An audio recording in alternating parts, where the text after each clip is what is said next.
ام المومنین حضرت خدیجہ رضی اللہ تعالی عنہا وہ پہلی خاتون ہیں جنہوں نے اسلام قبول کیا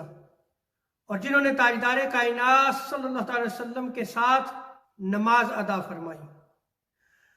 اور فروغ اسلام کے لیے، اشاعت اسلام کے لیے ام المومنین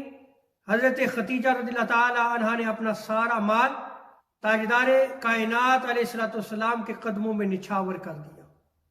اسی لیے سرور کائنات صلی اللہ تعالی علیہ وسلم ام المومنین حضرت خدیجہ رضی اللہ تعالی عنہا کا کثرت سے ذکر کیا کرتے تھے۔ حضور علیہ السلام ام المومنین کا یوں ذکر فرمایا کرتے تھے کہ اپنے زمانے کی بہترین خاتون خدیجہ ہے۔ حضور صلی اللہ تعالی وسلم فرمایا کرتے وہ ایسی خاتون تھی، وہ اس وقت مجھ پر ایمان لائیں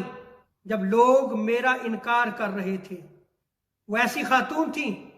کہ انہوں نے اس وقت میری تصدیق کی جب لوگ مجھے جھٹلا رہے تھے، اور وہ ایسی خاتون تھی کہ انہوں نے اس وقت اپنا مال خرچ کیا جب لوگوں نے مجھے محروم رکھا۔